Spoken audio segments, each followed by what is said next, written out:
सभी लोगों को जय माता दी। आज जानते हैं आमलकी एकादशी के बारे में। आमलकी एकादशी होली से पहले आती है। आमलकी एकादशी 3 मार्च 2023 को मनाई जाएगी।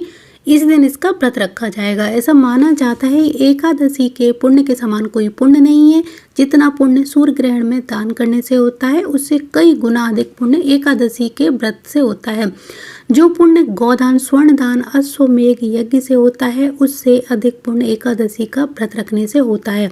कहा जाता है कि एकादशी करने वाले के पितर नीच योनि से मुक्त होते हैं और अपने परिवार वालों पर प्रसन्नता बरसाते हैं।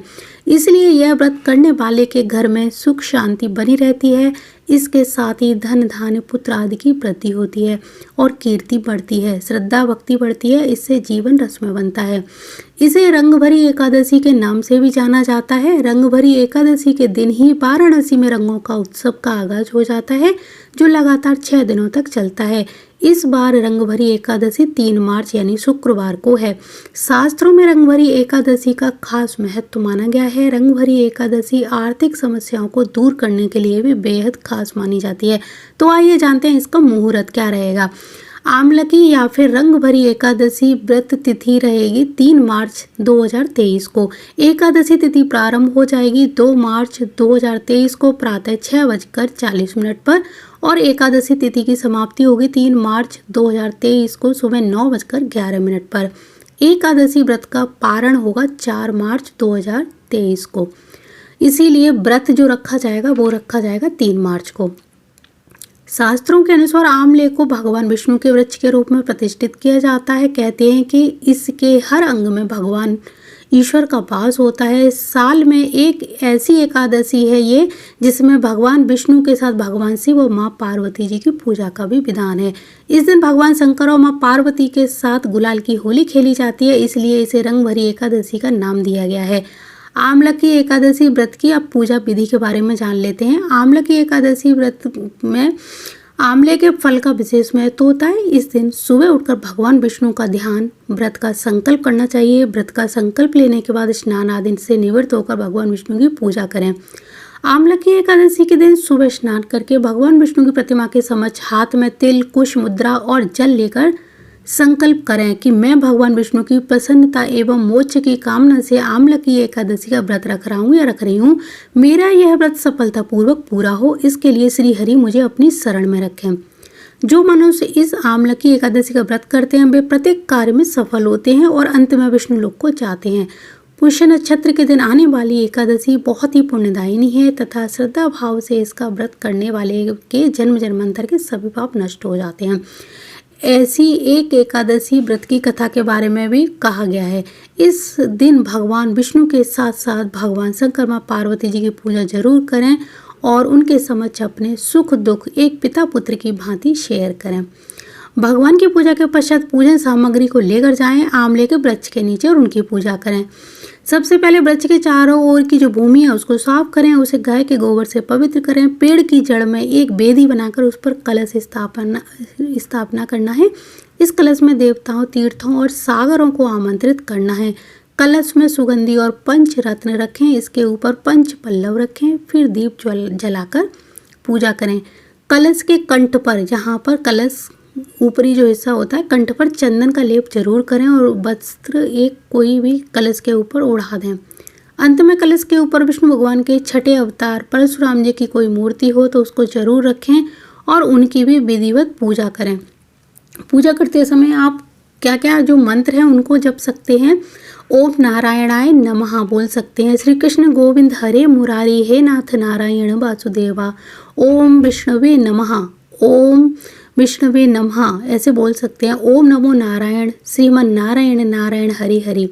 या फिर विष्णु गायत्री मंत्र ओम नारायणाय विद्महे वासुदेवाय धीमहि तन्नो विष्णु प्रचोदयात् का एक तरह से जाप या स्मरण कर सकते हैं। रात्रि में भगवान का भजन कीर्तन करते हुए प्रभु का स्मरण करें। रात्रि जागरण करें तो बहुत ही अच्छा है, लेकिन नहीं कर सकते तो भगवान का नाम लेकर ही सो जाएं। द्वादशी के दिन सुबह ब्राह्मणों को भोजन कराकर दक्षिणा दें और साथ ही साथ परशुराम जी की जो मूर्ति है कलश के सहित भेंट कर दें। इन सब क्रियाओं के बाद ही अपने व्रत का पारण करना चाहिए। अब जो कुछ उपाय हैं उनकी बात कर लेते हैं। इस दिन कौन से उपाय करने चाहिए। एकादशी के दिन आंवले के वृक्ष की परिक्रमा तथा आंवले का सेवन करने से सौभाग्य और स्वास्थ्य का वरदान मिलता है। इस दिन भगवान विष्णु, परशुराम तथा शिव, गौरी, पार्वती जी का पूजन होता है। इस दिन माता पार्वती को श्रृंगार सामग्री अर्पित करने से सुहाग की उम्र बढ़ती है। जीवन में धन संपत्ति पाने के लिए आंवला एकादशी के दिन घर में आंवले का वृक्ष लगाना बहुत शुभ होता है। ऐसा करने से कार्य क्षेत्र में दिन पर दिन तरक्की होती रहती है और धन संपत्ति भी प्राप्त होती है। इस दिन भगवान विष्णु को आंवला जरूर अर्पित करें। जीवन में सफलता पाने के लिए एकादशी के दिन 21 ताजा पीले फूल की माला बनाकर भगवान विष्णु को अर्पित करते हैं तो भगवान विष्णु बहुत खुश होते हैं। आंवला एकादशी के दिन आंवले या फिर आंवले के पेड़ को छूकर प्रणाम जरूर करना चाहिए। ऐसा करने से कार्य क्षेत्र में दुगनी सफलता मिलती है, क्योंकि इस दिन आंवले के वृक्ष पर भगवान विष्णु और माँ लक्ष्मी जी का वास माना जाता है। अगर कार्य क्षेत्र में आपको किसी भी तरह की समस्या आ रही है तो इस दिन आंवले के वृक्ष पर जल चढ़ाएं, उसके बाद उसकी मिट्टी को माथे पर लगाना चाहिए। ऐसा करने से व्यवसाय में चल रही समस्याओं से छुटकारा मिलता है। अगर पति पत्नी के संबंध में किसी तरह की खटास है, वैवाहिक जीवन में समस्याएं चल रही हैं, तो एकादशी के दिन आंवले के वृक्ष के तने पर 7 बार सूत यानी कच्चा धागा लपेटें। इसके बाद पति पत्नी दोनों आंवले के पेड़ के नीचे घी का दीपक जलाएंगे। ऐसा करने से वैवाहिक जीवन में चल रही समस्याएं दूर होती हैं। इसके अलावा अगर आपके जीवन में ऐश्वर्य पाना चाहते हैं तो एकादशी के दिन सुबह स्नान के बाद विधि विधान से भगवान विष्णु की पूजा करें। इसके साथ ही एक अच्छी नारियल अर्पित करें। पूजा के बाद इस नारियल को पीले कपड़े में बांधकर अपने पास तिजोरी में रख लें। इससे धन की बढ़ोतरी होती है। आर्थिक तंगी से छुटकारा पाने के लिए आंवला एकादशी के दिन आंवले के पेड़ के नीचे बैठकर भगवान विष्णु की कथा पढ़ने से माँ लक्ष्मी प्रसन्न होती है और उस व्यक्ति के जीवन में कभी भी धन की कमी नहीं होती। एकादशी को दिया जला के विष्णु सहस्त्र नाम का पाठ करना चाहिए। विष्णु सहस्त्र नाम का पाठ नहीं कर सकते तो 10 माला गुरु मंत्र की कर लें। अगर घर में झगड़े बहुत होते हैं तो झगड़े शांत हो जाएं, ऐसा संकल्प करके विष्णु सहस्त्र नाम का पाठ करें। अगर ऐसा करते हैं तो घर में झगड़े शांत होने लगते हैं। एकादशी के दिन 1 लोटा जल आंवले के पेड़ पर जरूर चढ़ाना चाहिए और भगवान विष्णु का ध्यान करें। ऐसा करने से कैरियर और व्यवसाय में आ रही जो परेशानी है उनसे मुक्ति मिलती है। इस दिन आंवले के पेड़ की 7 परिक्रमा करते हुए 7 बार कलावा लपेटना चाहिए। ऐसा करने से दाम्पत्य जीवन में खुशहाली आती है और जीवन साथी के साथ अच्छा तालमेल रहता है। बिजनेस संबंधी किसी कार्य में सफलता के लिए आंवले का वृक्ष लगाना चाहिए, साथ ही उसकी पूरे साल देखभाल करनी चाहिए।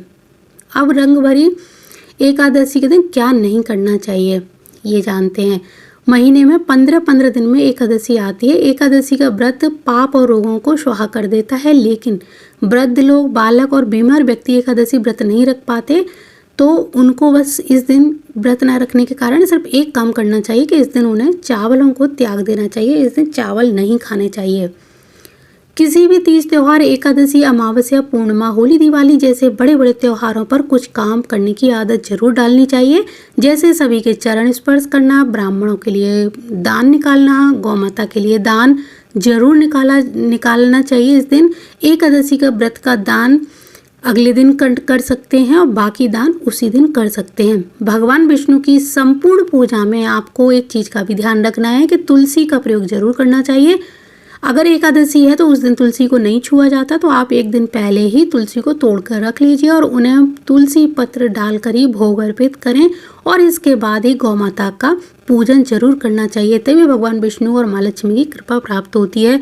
और सबसे अंत में भगवान से जितनी भी गलतियां हुई हैं उनकी क्षमा मांगिए और उनका आभार व्यक्त कीजिए।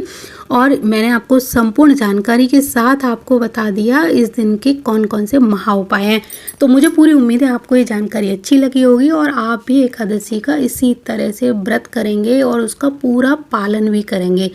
तो जय माता दी, जय गुरुदेव और जय श्री राम।